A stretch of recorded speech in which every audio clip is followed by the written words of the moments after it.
사도라는 제목을 함께 들었습니다. 마게도냐 지방에 난 걸출한 인물이 하나 있습니다. 세적의 대왕 헬라 제국의 알렉산더 대왕입니다. 그는 데살로니가에서 약 38km 떨어진 펠라라는 지방에서 태어났습니다.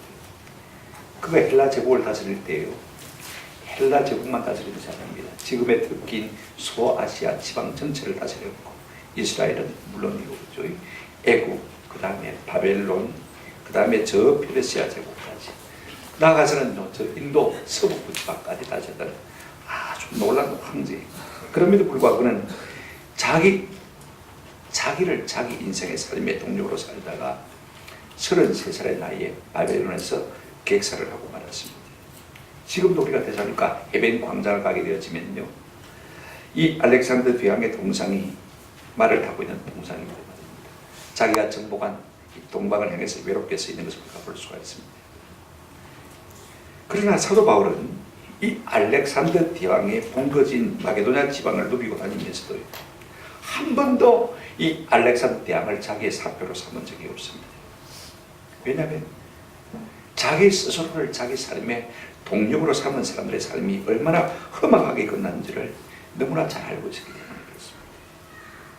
물론 사도 바울도 한때는요, 예수님을 만나기 전에 사울이었을 때 자기 인생을 자기가 걸어갔습니다. 자기 힘으로 자기 주도적인 삶을 살아가는 것을 볼 수가 있습니다. 그러나 이제는 예수를 만나고 이 모든 것을 다 분토와 같이 버린 것입니다. 이제 오직 예수와 그의 성령을 자기 삶의 동력으로 삼고 지금 살아가고 있습니다. 여러분, 신앙생활이 무엇입니까? 성도가 무엇입니까? 절대로 내 힘을 가려거든. 오늘 우리는 내 힘으로 무엇을 해보려고 많이 일을 했습니다만요, 그러면 그럴수록 기쁜 수록이 많다는 사실을 우리가 꼭 기억할 필요가 있습니다. 사도 바울의 삶은요, 성령께서 가라면 가고 밀어주면 밀리고, 그죠? 서면 멈추고, 그죠? 오직 성령께서 동력이 되는 삶만을 사는 것을 우리가 볼 수가 있습니다. 그가 성령의 밀림을 받아서 이 마게도냐 지방에 왔습니다만은요, 자 보십시오. 빌립보에서 열매도 있었고 핍박도 있었습니다. 그 다음에 다시 데살로니가로 나왔습니다만은 또 거기서도 핍박이 일어나고 또 거기서도 열매를 맺는 것을 볼 수가 있습니다. 거기서 핍박이 일어나서 야반 도주를 하게 되었습니다. 오늘 야반 도주에서 도착한 곳이 어디입니까? 베레아거든요. 거기서 복음을 전하는 광경을 우리가 좀 살펴보려고 하는 것입니다. 바울은요, 어찌 보면 무동력 인생입니다. 자기 삶 속에 자기가 동력이 없었다는 것입니다. 모터가 아니란 말입니다. 땡목과 같은 삶을 살았습니다. 1차, 2차 전도 여행을 가만히 보게 되어지면요, 자기 의지로 무엇을 한 것이 하나도 없어요. 성령께서 밀어주시는 거예요. 밀리면 밀리고 멈추면 멈춰서 복음 전하는 그런 삶을 사는 것을 볼 수가 있습니다. 이제 예수와 성령을 동력 삼은 이 사도 바울의 베레아 전도를 우리가 좀 살펴보십시다. 첫 번째가 뭐냐면, 사도 바울은 그 급박한 상황 가운데서도요, 베레아에서 복음을 전하는 사실을 우리가 좀 생각할 필요가 있습니다. 여러분 10절 한번 보시기 바랍니다. 사도 바울은 데살로니가에서 쫓겨서 사실은 야반 도주를 했습니다. 10절, 밤에 형제들이 곧 바울과 실라를 어디로 보냅니까? 베레아로 보낸 것을 볼 수가 있습니다. 그들이 이르러 유대인의 회당에 들어가니라 라고 말합니다. 여러분, 데살로니가에서 복음을 석주 동안 전했어요. 많은 분들이 믿었습니다만, 근데 유대인들은 여전히 믿지 않고 오히려 바울의 복음 전하는 것을 박해하고 핍박하는 것을 볼 수가 있습니다. 그래서 형제들이 밤에 바울을 급히 80km 떨어진 베레아로 보내는 것을 우리가 볼 수가 있습니다.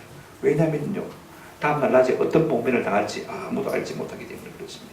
그런데 여러분, 야반 도주를 해서 이 베레아에 도착하자마자 언제 그랬냐는 뜻이 말입니다.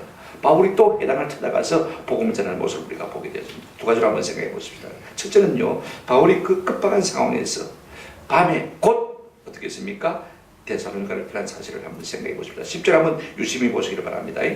밤에 형제들이 곧 바울과 실라를 베레아로 보내니, 밤이란 말, 그 다음에 곧이란 말이 여러분 참 우리가 인상적입니다. 지금 바울이 당한 상황이, 그 순간이 얼마나 급하게 돌아갔는지를 실감나게 보여주는 말인 것입니다. 그날 낮에 유대인들의 많은 분들이 바울을 잡기 위해서 어떻게 했습니까? 족보까지 동원해서 바울의 하숙집을 덮쳤습니다. 사사지지도 찾지를 못하니까 어떻게 했어요? 홧김에 주인인 야손을 갖다가 경찰서에 끌고 갔습니다. 그래서 각서를 바꾸는 돌려보내주는 것을 볼 수가 있습니다. 그러니 여러분 생각해 보십시오. 바울이 거기서 더 이상 복음을 전할 수가 없게 된 것을 볼 수가 있습니다. 그래서 밤에 적시로 그들이 이제 데살로니가 성도들의 환송을 받고 베레아라는 곳으로 이동을 하게 되어집니다. 베레아는요, 데살로니가에서 남서쪽으로 약 80km 떨어진 곳인 것입니다. 아마 하루 이틀은 쉬었을 것 같아요. 도망쳐가는 바울의 모습을 보면서 우리는 어떤 생각을 하게 되어지냐면요, 참 묘한 생각이 듭니다. 좀 더 인내하지, 그죠? 목숨을 내놓고 선가한데 이왕이면 좀 더 인내하지, 그런 생각을 할 수가 있습니다. 근데 또 하나 우리가 생각해 볼 수 있는 것은요, 그럼에도 불구하고 또다시 베레아에 이르렀을 때 어떻게 합니까? 회당에 들어가서 복음을 전하는 사도 바울의 모습을 볼 수가 있습니다. 10절 하반절 보실까요? 그들이 이르러 유대인의 회당에 들어가니라. 급박한 가운데서 베레아에 당도한 이 바울은요, 역시나 회당을 찾고 있는 것을 볼 수가 있습니다. 여러분, 바울의 선교 전략이 무엇입니까? 핍박이 일어나면 어떻게 하고요? 떠나고. 어디로 가든지 어디 가서 복음을 전합니까? 먼저 유대인의 회당을 찾는 것을 볼 수가 있습니다. 바울은요, 그렇게 쫓겨왔으면서도 불구하고 베레아에 도착하자마자 어디를 찾았어요? 회당을 찾아서 복음을 전하는 것을 볼 수가 있습니다. 유대인의 회당에 들어가니라. 그렇습니다. 급박한 상황 속에서 어디를 가든지 복음 전파를 멈추지 않는다는 사실을 우리가 볼 수가 있습니다. 근데 우리가 바람 불면 바람 부는 대로, 물결 치면 물결 치는 대로 떠밀려가는 바울을 보면서 자칫 잘못하면 우리가 심지가 약한 사람이라고 생각할 수가 있습니다. 진덕이 한 곳에 머무르지 못하고 오래 참지 못하는 사람처럼 우리가 느낄 수가 있는 것입니다.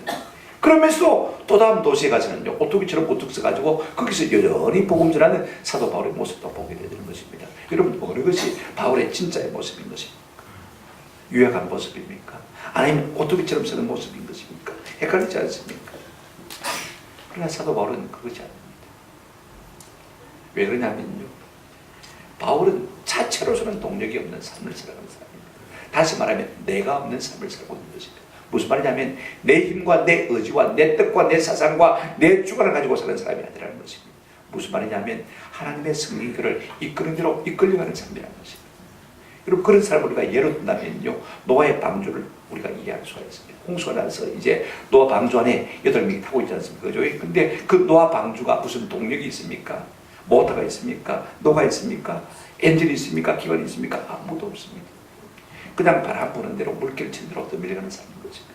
방향을 결정할 수가 없습니다. 속도를 결정할 수가 없는 것입니다. 오늘 바울의 삶이 꼭 그와 같은 것입니다.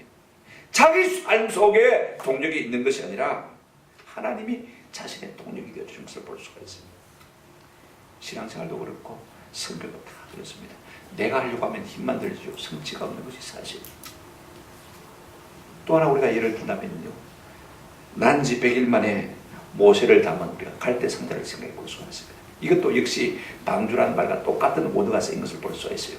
노아의 방주도 태바고 이 갈대 상자도 태바. 특징이 뭐냐면, 공통점이 뭐냐면요, 방향키가 없다는 것입니다. 동력이 없다는 것입니다. 여러분, 하나님께서 구원자로 사용하실 이 모세를 담은 이 노아 방주를 여전히 뭐가 없이 만드셨습니까? 동력이 없이 만드신 것을 볼 수가 있습니다. 근데 여러분, 잘못했습니까? 실패했습니까? 그냥 강물이 물결 치는 대로 이 갈대 상자가 떠밀려가는데 누구 앞에 탁 섰습니까? 바로의 공주 앞에 딱 선 것을 볼 수가 있습니다. 그래서 바로의 공주가 그 갈대 상자를 보고 열어보니까 누가 있습니까? 아이가 마침 딱 응아하고 오는 것입니다. 너무 불쌍한 마음이 들고 모성이 발동되었어요. 자기 아이를 건져서는요, 자기 왕국에서 키우는 것을 우리가 볼 줄 잘 알고 있지 않습니까? 그래서 애굽의 왕실학교에서 죄악 교육을 받으면서 자라났습니다.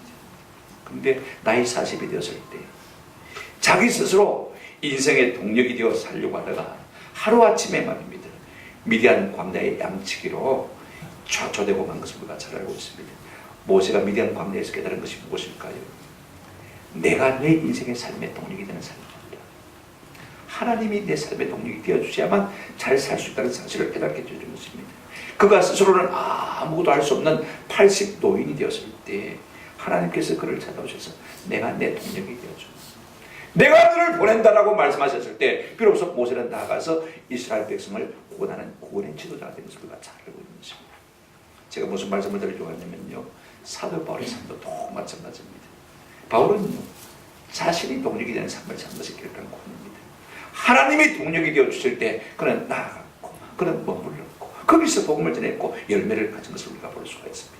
여러분, 우리가 뭐 때문에 신앙생활 하는 것입니까? 내 몸에 힘을 빼기 위해서, 나는 죽고 예수로만 살기 위해서 신앙생활 하는 것입니다. 내가 너무 강하게 살아있으면요, 우리가 참 주님의 손에 붙들려 쓰임을 받기가 힘이 듭니다. 내가 너무 강한 사람은요, 하나님 붙들어 쓸 수가 없는 것입니다. 내 몸에 힘을 빼고 하나님이 내 삶에 찾아오셔서 내 삶의 모든 동력이 되어 주실 때 우리는 하나님께 붙들려서 온전히 열매 맺는 복된 삶을 살 수가 있는 것입니다. 오늘 저는 바울처럼 말입니다. 우리가 내 몸에 힘을 빼고 하나님이 내 삶 속에 동력이 되어줌으로 말미암아 구원의 방주가 되는 은혜가 있기를 주님의 이름으로 축원합니다. 두 번째로 우리가 생각할 것이 무엇이냐면, 이제 베레아 사람들이 바울이 전하는 복음을 신사적으로 받고 바르게 반응한 사실을 우리가 좀 생각해 볼 필요가 있습니다. 바울이 그렇게 해서 베레아에 들어서 복음을 전했더니 11절에 어떤 현상이 일어났습니까? 베레아에 있는 사람들은 데살로니가에 있는 사람들보다 더 너그러워서 간절한 마음으로 말씀을 받고 이것이 그러한가 하여 날마다 성경을 상고함으로 라고 말하는 것입니다. 여러분, 우리 누구에게나 고마운 사람이 어떤 사람입니까? 하달것없는 나라도요, 내 말을 잘 기울여 들어주는 사람이 참 고맙습니다. 생각해 보세요. 누가 나를 사랑하는 사람입니까? 내가 말할 때 귀를 쫑긋 세우고 잘 듣는 사람, 그 사람이 나를 사랑하는 사람인 것입니다. 여러분, 전도자에게, 복음 설교자에게 누가 고마운 사람이겠습니까? 누가 반가운 사람이겠습니까? 오늘 베레아 사람들처럼, 그죠? 자, 보십시오. 어떻게 합니까? 신사적이어서, 마음이 너그러워서 간절한 마음으로 말씀을 마고요 받고, 과연 그 말씀이 그런가 싶어서 또 집에 가서 공부도 하는 그 사람이 참 귀한 사람들인 것입니다. 그러니 얼마나 반가운 사람들이에요. 구체적으로 한번 생각해 보십시다. 여러분, 베레아 사람들은요, 신사적이라 옛날 번역에 이렇게 번역했고, 지금은 뭐라고 번역하고 있습니까? 그들이 뭐가 너그럽다고 있습니까? 마음이, 성품이 너그럽다라고 말하고 있는 것을 볼 수가 있습니다. 한번 보십시오. 오늘 본문에 이렇게 말하고 있습니다. 11절, 베레아에 있는 사람들은 어디 있는 사람보다도요, 데살로니가에 있는 사람들보다도 더 어떻게 하고 있습니까? 너그러웠다. 유네게스라는 말은 영어 성경에 보면 노블, 고상하다, 페어, 순수하다 이렇게 번역하고 있는 것을 볼 수가 있습니다. 누가복음에는요, 귀인이다 이렇게 번역했습니다. 그 다음에 고린도전서에는 문불 좋은 자라 이렇게 번역한 것을 볼 수가 있습니다. 무슨 말이냐면 태생적으로 그 심성이 아름다운 사람을 말하고 있는 것입니다. 그 마음속에 상처나 열등감이 전혀 없는 사람입니다. 무슨 말을 할 때 의심하고 비꼬아 듣는 사람이 아닙니다. 좋게 보고 좋게 들을 줄 아는 사람인 것입니다. 마음속에 전혀 핑계나 불순한 동기가 없는 사람, 그 사람들을 갖다가 신사적이다, 마음이 너그럽다 이렇게 표현한 것입니다. 예수 믿으라고 그러면요, 예수 믿으면 뱀 났습니까? 예수 믿으면 부자 됩니까? 교회 가면 아가씨들 많이 있습니까? 이렇게 묻는 사람들 참 많이 있지 않습니까? 그런데 그렇게 하지 아니하고 순수한 마음으로, 우리 경상도 말하면 양반이다 그 말인 것입니다. 그죠? 신사다 그 말인 것입니다. 그런가 하면요, 이 베레아 사람들은 어땠습니까? 간절한 마음으로 말씀을 받았다 이렇게 말하고 있습니다. 무슨 말이냐면 마음을 다해서 집중해서 간절하게 하나님의 말씀을 들었다는 말씀인 것입니다. 여러분, 어른들은요 잘 듣지를 않아요. 잘 듣는 것 같은데 안 듣고, 아이들은 안 듣는 것 같은데 뭡니까? 잘 듣고 있는 것을 볼 수 있습니다. 어른들이 듣지 못하는 이유가 무엇입니까? 들을 때도 다른 것 생각하면서 듣습니다. 그렇죠? 내 경험을 가지고 판단하고 비판하면서 듣습니다. 그렇지 않습니까? 그러니까 들어도 듣는 것이 없어요. 반타작밖에 못하는 것을 볼 수가 있어요. 근데 아이들을 보면요, 안 듣는 것 같은데 다 듣고 있는 것을 볼 수가 있습니다. 그 마음이 순수하고 깨끗해요. 판단하고 비판하는 마음이 없기 때문에 그렇습니다. 그냥 들린 대로 그대로 다 듣는 것을 볼 수가 있습니다. 지금 바울이 하나님의 말씀을 전가할 때 베레아 사람들이 꼭 그렇게 들었다라고 말하고 있는 것을 볼 수가 있습니다. 여러분, 이런 은유가 있습니다. 어른의 눈에는 세계 7대 불가사의만 보이고 아이 눈에는 700만 가지의 불가사의가 보인다. 무슨 말이냐면요, 어른들은 그만큼 신비한 없습니다. 마음이 조금 달았다 그 말인 것입니다. 근데 아이들의 눈에는요, 모든 것이 신기한 것입니다. 모든 것이 새로운 것입니다. 오늘 베레아 사람들은 하나님의 말씀을 들을 때 이와 같이 아이의 심정을 가지고 옥토와 같은 마음을 가지고 하나님의 말씀을 들었더니 그 말씀이 그들 속에 작용한 것을 볼 수가 있습니다. 여러분, 우리가 말씀을 들을 때 이 아이와 같은 마음, 옥토와 같은 마음으로 말씀을 듣는 눈과 귀가 필요한 것입니다. 그럴 때 하나님의 은혜가 우리 가운데 임하게 되어지는 거예요. 세 번째로 어떻게 했습니까? 보십시오. 베레아 사람들은 한번 따라합시다. 날마다 성경을 상고했습니다. 날마다 성경을 상고했습니다. 일주일에 한 번 성경 펴서 읽는 것도 참 귀한 일이지만 그죠? 날마다 성경을 상고하는 일이야말로 얼마나 복된 일입니까? 우리가 날마다 하나님의 말씀을 들으면 어떻게 하면 되겠습니까? 새벽기도 나오면 날마다 말씀을 듣게 되죠. 그죠? 요약 나와서니까 또 집에 가면 좀 시간이 남으니까 그죠? 또 성경 펴서 읽고 그래서 말씀과 함께하는 삶을 살 수가 있는 것입니다. 오늘 상고했다 이 말은요 상세히 살피고 자세히 연구했다 그 말인 것입니다. 바울이 말한 것이 과연 성경이 그런가 싶었어. 못 믿어서가 아니라 확실하게 믿기 위해서 성경을 공부한 것입니다. 집에 가서 확인해 본 것입니다. 여러분 이런 성도가 있는 교회라면 얼마나 좋겠어요. 사도 바울은 어디를 가든지요 예수를 증거했습니다. 예수 십자가 부활을 증거했는데 우리가 17장 3절 지난 시간에 우리가 증거했습니다. 한번 다시 보시길 바랍니다. 어떻게 증거했냐면 이렇게 증거했습니다. 뜻을 풀어 그리스도가 해를 받고 죽은 자 가운데서 다시 살아나야 할 것을 뭐하고요? 증언하고 뜻을 풀었고 그 다음에 증언했고 그 다음에 이르되 내가 너희에게 전한 이 예수가 곧 그리스도라 하니 곧 그리스도와 전파니 이 말입니다. 그죠? 제가 지난 설교 준비를 하다가 설교 준비보다 이 세 단어에 꽂혔어요. 뭐였습니까? 자 보세요. 뜻을 풀고 그 다음에 뭐하고요? 자 증언하고 그 다음에 뭐였습니까? 전파했습니다. 이 세 단어. 설교가 무엇일까? 설교란 것은 뜻을 풀어주고 그것이 확실한가 하지 않은가 증언하고 확정하고 그 다음에 사람들에게 많은 것입니까? 선포하는 것. 그대로 가감 없이 선포하는 이것이 진짜 설교입니다. 바울의 설교의 모습에서 그렇게 설교하는 설교가 볼 수 있습니다. 이것이 바울의 설교의 방법이고 이것이 바울의 설교의 요지였습니다. 설교의 3요소가 바로 이런 것이구나. 제가 논문을 하나 써야 되겠다 싶은 생각을 했습니다. 근데 여러분 보십시오. 이렇게 바울이 뜻을 풀고 그 다음에 확정하고 그 다음에 선포했을 때 이 베레아 사람들이요 어떻게 받았습니까? 다시 한번 11절을 보시기 바랍니다. 베레아에 있는 사람들은 데살로니가에 있는 사람들보다 더 너그러웠어.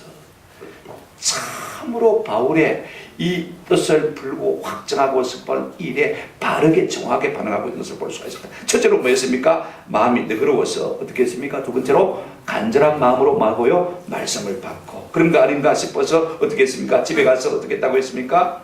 자, 성경을 날마다 상고했다. 여러분 찰떡궁합입니다. 말씀을 듣는 자나 말씀을 받는 자나 다 어떻습니까? 마음이 똑같은 거. 뜻을 풀고 확정하고 선포하더니 그들은 신사적으로 마음을 너그럽게 하고 말입니다. 간절한 마음으로 말씀을 받고 그 말씀을 받은 것을 또 집에 가서 확인해서 공부하고 하는 이 아름다운 모습을 우리가 볼 수가 있지 않습니까? 여기에 역사가 일어나는 것을 볼 수가 있습니다. 여러분 바울의 논증과 청중의 연구가요 서로 손을 맞잡고 있는 것을 볼 수가 있습니다. 오늘 우리에게도 이 같은 역사가 있으면 참 좋겠어요. 저 역시 말입니다. 성령께서 제 입술을 주장하셔서 진리의 말씀을 강력하게 논증하고 그 다음에 확정하고 그죠? 선포하게 하시고 또 여러분의 마음에도 신사적인 너그러운 마음을 주셔서 간절히 말씀을 받게 하시고 그 말씀을 받을 뿐 아니라 집에 가서 또 공부도 하고 그죠? 좀 더 확정한 이와 같은 은혜가 우리 가운데 있기를 주님의 이름으로 축원합니다. 그 결과 어떤 일이 났습니까? 12절 한번 보시기 바랍니다. 그 중에 많은 사람 믿는 사람이 많고요 많고 또 헬라의 기부인과 남자가 적지 아니하라 이렇게 말하고 있는 것을 볼 수가 있습니다. 믿는 사람이 많았다. 적지 않았다 말은 또 많다는 그 말이죠. 여러분 이런 심령에 하나님의 말씀이 임하니까요. 저들이 믿는 역사라는 것을 볼 수가 있습니다. 저들은 옥토 같은 심령이었습니다. 너그러운 마음을 가지고 간절한 마음으로 말씀을 받고 집에 가서 또 공부하고 연구했더니 그들 속에 이 말씀이 자라서 30배, 60배, 100배 열매를 맺고 그들 가운데 믿음이 굳게 선 것을 볼 수가 있습니다. 오늘 우리 교회도요. 여러분 이가 성령과 있기를 주의 이름으로 축원합니다. 좀 애써야 돼요. 힘써야 돼요. 이런 마음이 있어야 우리 말씀이 살아서 우리 가운데 역사할 수가 있는 것입니다. 세 번째로 사도 바울이 또다시 핍박을 받고 배 타고 아덴으로 가지 않으면 안 되는 그 같은 상황을 우리가 좀 사실 생각해 보았으면 좋겠습니다. 여러분 12절을 다시 보시기 바랍니다. 그 중에 믿는 사람이 많고 헬라의 기부인과 남자가 적지 아니하나입니까? 아니하니 이렇게 했습니까? 아니하나 아니하니면 얼마나 좋겠습니까? 그죠? 그러면 좋은 일들이 앞으로 있을 것이야 예상이 되는데 낮자 점 하나 틀려서 그죠? 아니 하나. 그 다음에 여러분 어떤 일이 날까 기대할 수 있지 않습니까? 우리가 짐작할 수가 있습니다. 자 보십시오. 지금 베레아 사람들은 신사적입니다. 마음이 너그러운 사람들입니다. 하나님의 말씀의 빛이 그들 가운데 들어왔을 때 누구도 그 빛을 거부할 사람은 아무도 없습니다. 마음이 착한 사람이니까 말입니다. 그죠? 우리 예수님이 빛 아닙니까? 그죠? 내가 세상의 빛이다. 빛이 오면 어둠이 물러갈 수밖에 없습니다. 그런데 어둠이 그냥 고이 물러가는 것이 아닙니다. 그죠? 꽃빛이 역사하면요 사단 마귀가 자꾸 방해하는 것을 볼 수가 있습니다. 근데 여러분 이 베레아 사람들은 마음이 너그럽고 신사적인 사람입니다. 아마 그들 가운데서는 이 빛을 거부할 사람이 없었을 것 같아요. 근데 놀라운 것은요 13절 한번 보시기 바랍니다. 데살로니가에 있는 누가요? 유대인들은 바울이 하나님의 말씀을 베레아에서도 전하는 줄 알고 거기도 가서 무리를 움직여 마귀아근을 소동하게 하더라. 베레아 사람들이 반대할 것 아닙니다. 빛을 거부할 것 아닙니다. 저 80km나 떨어져 있는 데살로니가 사람들이 여기까지 와가지고 월급 받은 것도 아닌데 돈 준 것도 아닌데 말입니다. 그렇게 악한 영에 사로잡혀서 바울의 복음을 반대하는 것을 우리가 볼 수가 있습니다.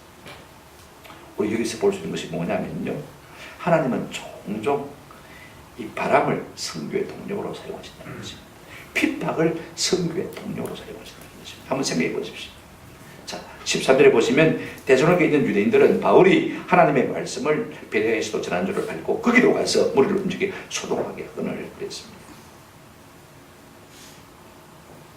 80km나 되는 길을 달려와가지고 거기서 바울이 복음 전하는 것을 알고 그들을 지금 핍박하고 있는 것을 볼 수가 있습니다.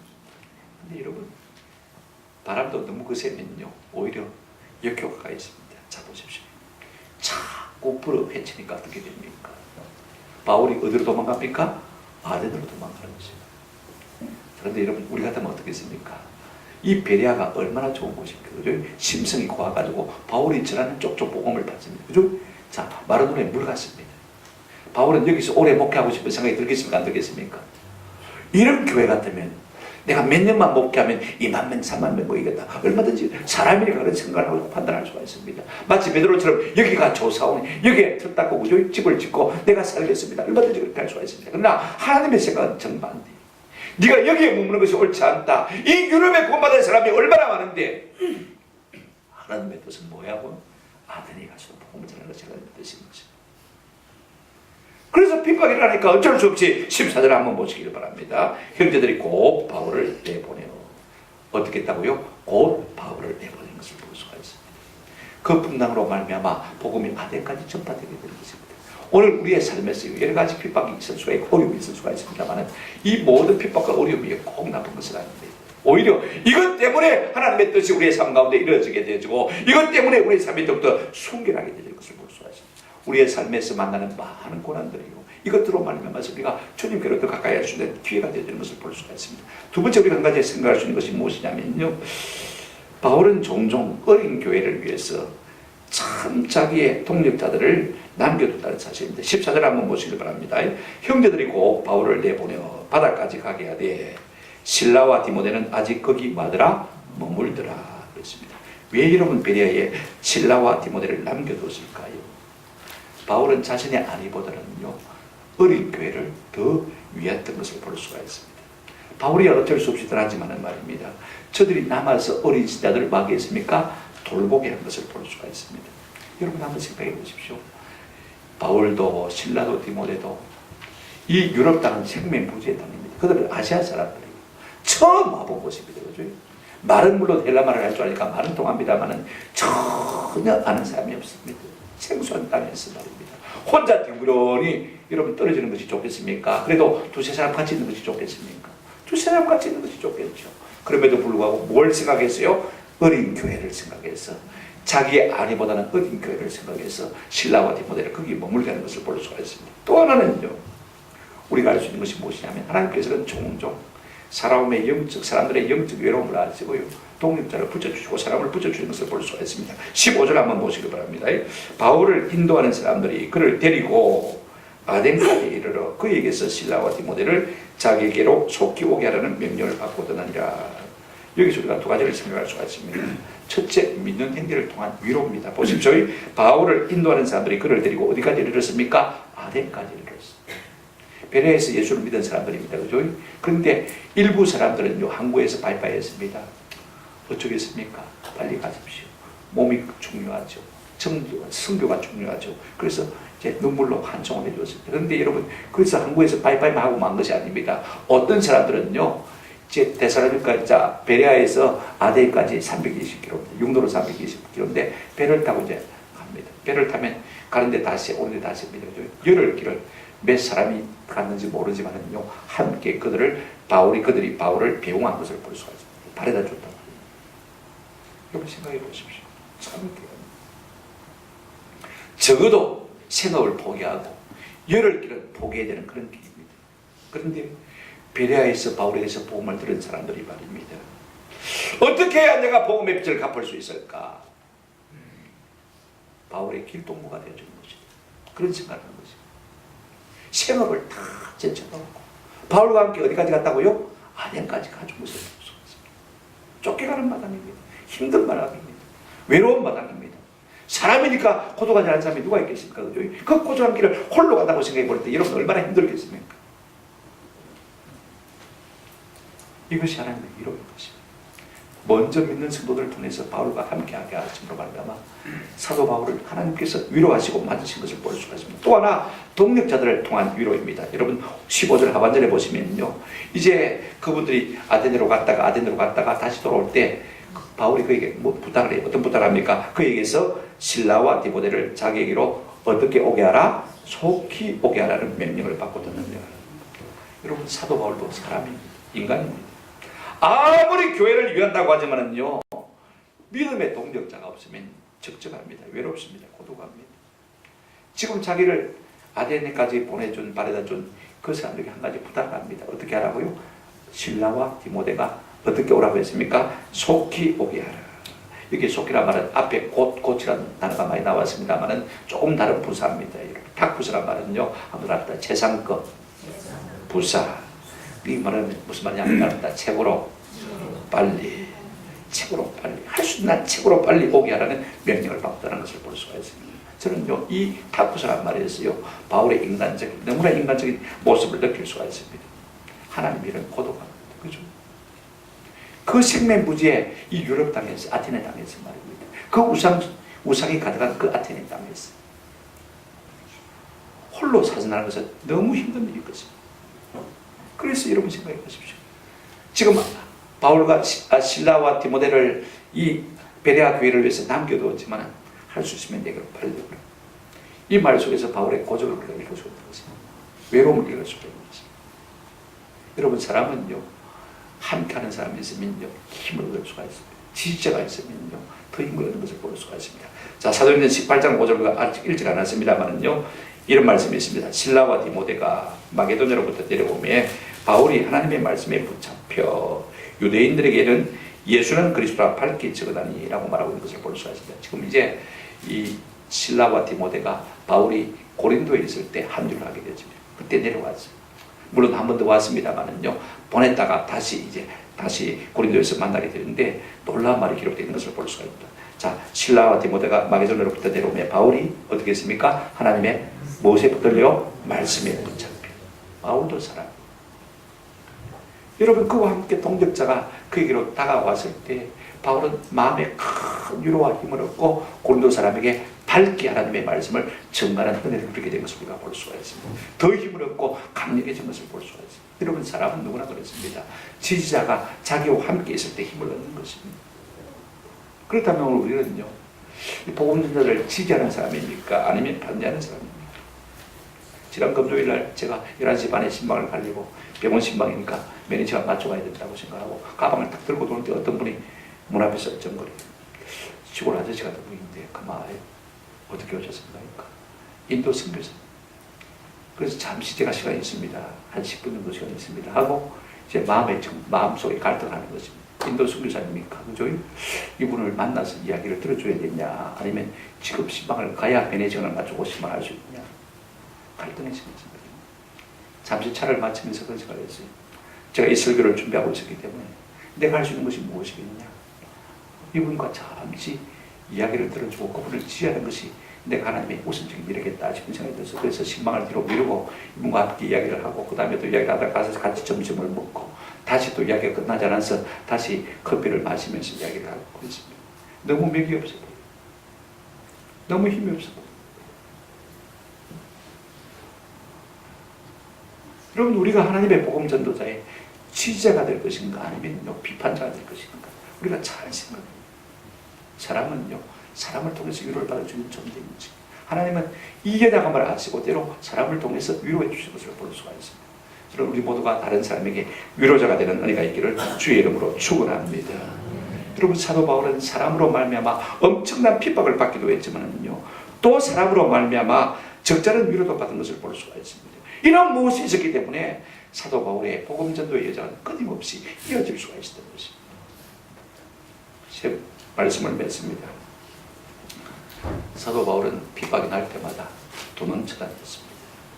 근데 또 그곳에 이르러서는요, 우뚝 서서 복음을 전하는 사도 바울의 모습을 우리가 볼 수가 있습니다. 종을 잡을 수 없는 사람입니까? 결단코 아닙니다. 왜 그런 삶을 사는 것입니까? 바울은 자체 동력이 없는 사람. 성령이 이끄십니다. 성령이 힘주시는 대로 나가서 복음 전하는 것을 볼 수가 있습니다. 이것이 하나님의 삶인 것입니다. 하나님의 사람은 마치 어떤 사람과 같으냐면요, 자체 동력이 없는 모터보트가 아닌 뗏목과 같은 사람인 것입니다. 노아 방주와 같은 사람이고 갈대 상자와 같은 사람인 것입니다. 누가 운행하시는 것입니까? 하나님이 운행하시는 것입니다. 오늘 우리는요, 내가 내 삶을 주도적으로 살려고 너무 애를 많이 씁니다.